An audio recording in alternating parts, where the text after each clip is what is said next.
Some people watch him for his gun information, some for the cool montages, or some of you guys might not even watch him. I know I'm in that boat. But when this video popped up in my recommended feed, I noticed something particular about it. Of course, being the German gear nerd that I am, I picked out the shirt he was wearing, and that is none other than a very rare piece. The Crye Precision Army Custom Combat Shirt in Flecktarn. Now there's not really any videos on YouTube about it, and I'm sure people are wondering, well, Mr. GarandThumb, Flannel Daddy, so dumb.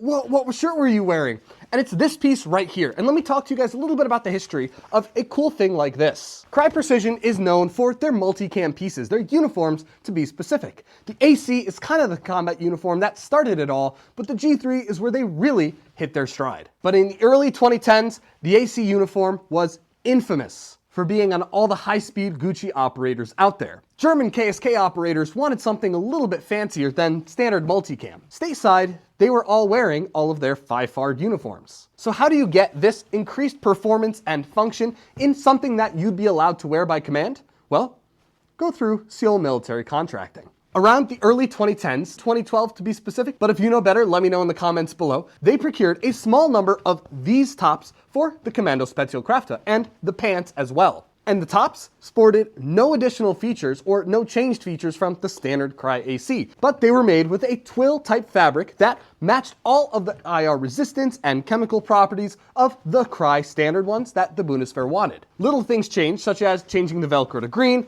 the base layer of the shirt also being green, and of course it being in a Flecktarn pattern, but it was relatively standard. The pants only had one difference as well. Well, unfortunately, I don't have those examples in hand to show you. I can tell you that the only major difference is the large buttons on the main cargo pockets. What's cool about these is these, as far as I'm aware, were never readily available to civilians. TacWork did put in an order with Crye Precision to do G3s later on, I believe around the 2015 timeframe. So you very well may see those G3s pop up in 3-FARB or 5-FARB, but typically not with the KSK. Because around 2015, Linderhof had produced their own combat shirts and combat pants that were being issued to the KSK. So they didn't really have a need for the Crye Precision stuff stateside.